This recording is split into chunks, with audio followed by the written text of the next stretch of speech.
We've titled the day The Grand Design Challenges of Bitcoin. There's many more design challenges in Bitcoin than these, but we chose these to offer kind of an interesting kind of cross selection of some more technical topics, some that are more related to the culture, which are both important and both dependent on design.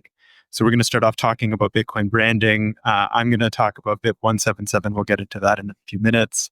Then Connor will speak about payment protocols. Christoph will do fees. Haley will do inspiring merchants, and Steve will do something a little bit separate and interesting on BitChat, which will be fun. But anyway, that's going to be the order of events for the next hour. We're going to hear from each speaker, 5 or 10 minutes each. Our first up is Josh. Thank you. Okay. Hello. My name is Joshua Philippe, and I've got 10 minutes, so I'm going to be rapid fire, not going into as much detail as anything Kyle did. He's a hell of a guy to have to follow. So anyways, 3 things today. We've got a little bit about myself, a little bit about just my observations on the brand of Bitcoin, and then a design challenge that I hope is going to be kind of cool because it's going to have some real world applications to it.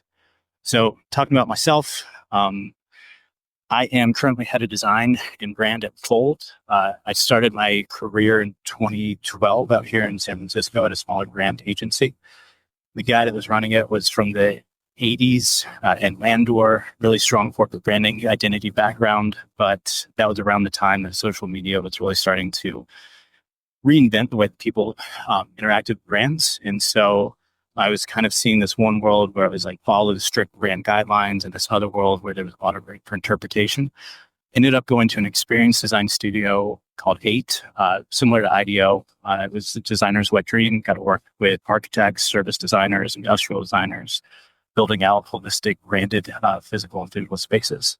And in 2016, I was going out to buy lunch one day and didn't have a ton of money, but tried to buy lunch and looked down at my bank account with $0. And turned out that in 2010, I was working at a landscaping group this summer. I made $7K. My employer said I made 70. Got it taken care of at the state level, but then they never communicated to the federal government that had been solved. 21, hightailed it out here, no forwarding address. So 7 years later, they just take every single penny that I have. There's a parable about these 2 young fish swimming around the sea, beautiful day. And they come up to this old head. The old head's like, how's the water today, boys? And the guys are like, what's water? And that was my moment where I was like, what's money? So I ended up deciding to leave the agency world and just jump headfirst into Bitcoin. Spent about 3.5 years at BitMEX during their heyday. It was an absolute wild ride. I got to go to Hong Kong. We had an 80-foot shark tank, 3 sharks swimming around it. They were armed guards walking around with M16s. So it was absolutely nuts. Ultimately, that's the FBI and CFTC arrested all my co-founders. I had a buddy that was on the lam in the government who I was playing with Call of Duty with every night while he was actively running. So it was just an insane world. Ended up wanting to do penance for selling crack cocaine in the form of 100x leverage, though. And so I reached out to Jack and spent about 3.5 years there, most recently leading brand and product design, and then doing the same thing at Fold right now. So I'm not going to dive into as much here, but I do know what I'm doing. I hope this kind of shows it. I worked on this project with an incredible designer named Tom Wysocki. He recently left Strike and is now running brand design for River. So I think this work was, at the time, the peak of my career. You got to work with Diatype, ABC Dynamo, a fantastic type foundry, to develop our own custom typeface, did all the iconography, led a rebrand for the app or redesign of the app, created a bunch of cool little mascots. Legal hated the ass that I threw on there. Ultimately, Duolingo ended up rolling out with the butt, and it was universally accepted. So that was a little bit of a pain point on my end, but super proud of the work I did here with a great team. There was multiple people involved: Mamson, Manuela, Gina. Missing a lot of names there, but anyways. So diving into it, the brand of Bitcoin. To start talking about this, we need to first kind of define what brand is. And brand in the corporate setting is slightly different than what Bitcoin is. But this is a slide. We recently did a 2-day offsite at the space in Denver with the executive team at Volt, where we were going through and looking at our own brand. And ultimately, brand's a unique perception as a result of how we look, how we talk, what we talk about, where we talk about it, and how we feel that drives loyalty and value. And Bitcoin is a bit of a unique beast because it's an open source movement and there is no top-down strategy.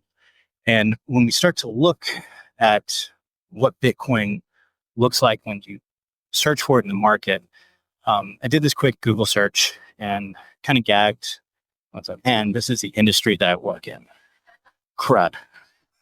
Not necessarily the greatest thing in the world. Lots of coins, lots of digital artifacts. So I started to kind of take a broader look at it. So thinking about what does Bitcoin mean in terms of cultural artifacts. And this was a slide that we actually used talking about Bitcoin at large at Strike. I updated a few of the graphics here. But Bitcoin's really complex.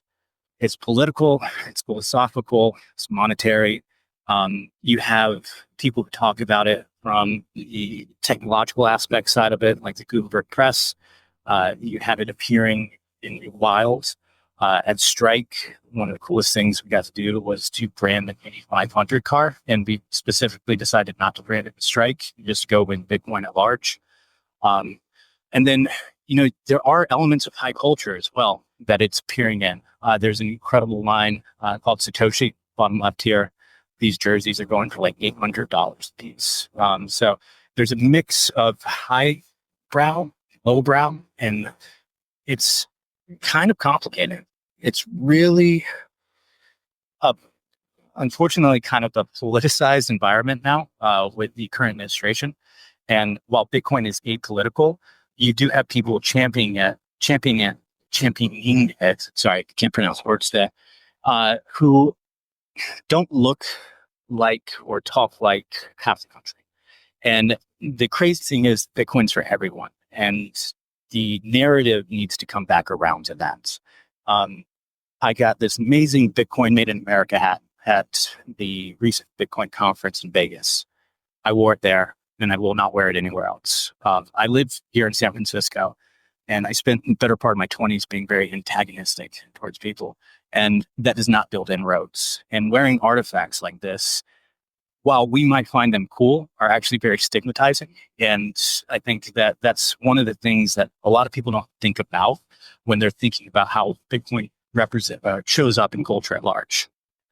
So my next riff is on kind of the homogeneity of a lot of these Bitcoin companies. And for lack of a better word, laziness and sometimes the applications of what we consider to be Bitcoin's core identity elements.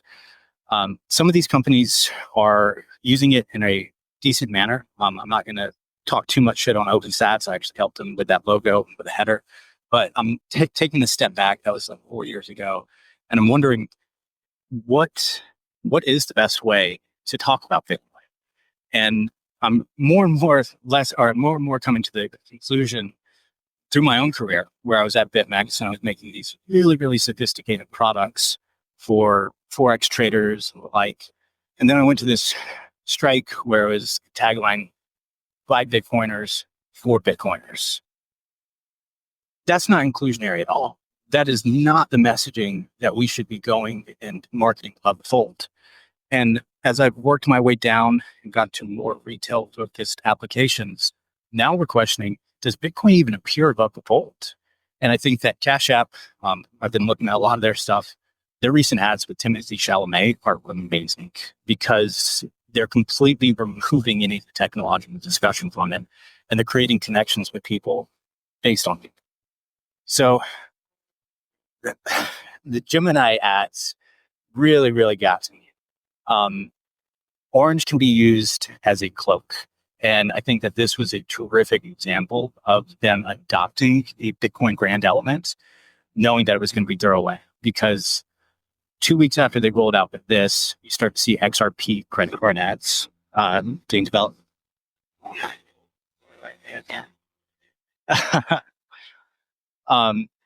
And, this isn't terrible, but it is the result of the brand identity that we were given.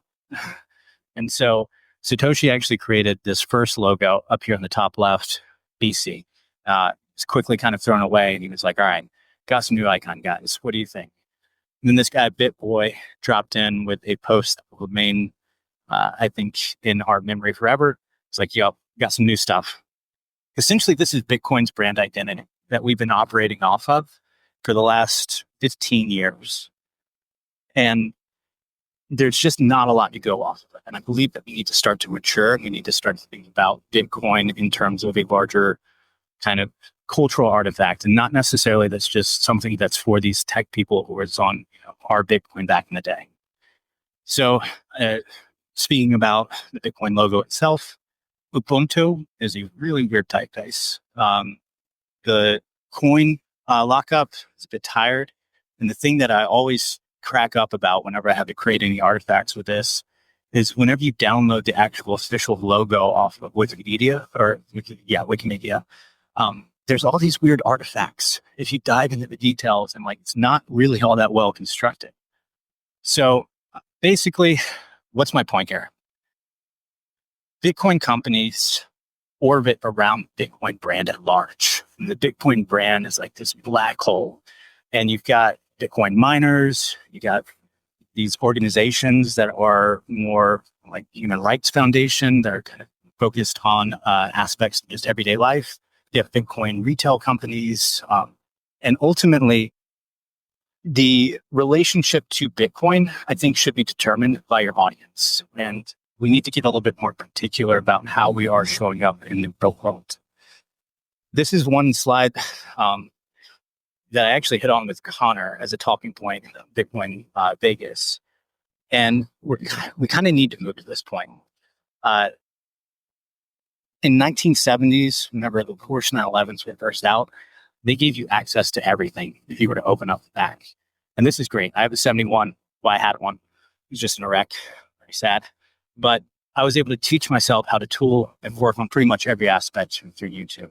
But now, if you open up the back of a 911, you're able to put in oil, you're able to put in water, and that's it. They're like, you don't need access to all of this, all these features. And I'm kind of getting to that point with Bitcoin where I'm like, is this the thing that people are really excited about? The latest privacy address, the latest kind of like whatever protocol adventures come out? And I don't think it is. I think it needs to be pushed below the fold. We need to start abstracting away a lot of these things. So I'm running up on time. Basically, the design challenge that I've got is we're going to mess around with Flora.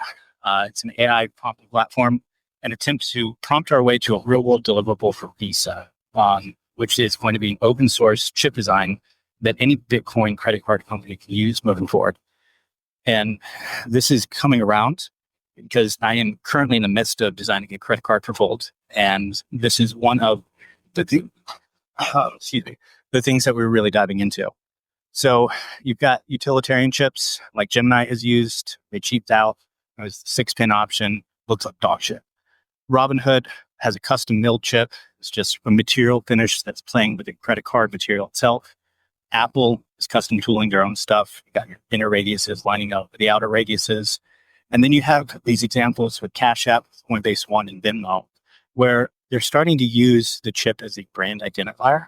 And I believe that Cash App is actually doing it the best because their dollar sign is indicative of rails that you're actually paying with. And so our goal will be to design a credit card chip where the conductive pad layout integrates the Bitcoin symbol in a bold, minimal way, and keep the design electrically functional, recognizable, small scale for any Bitcoin company to use. All right.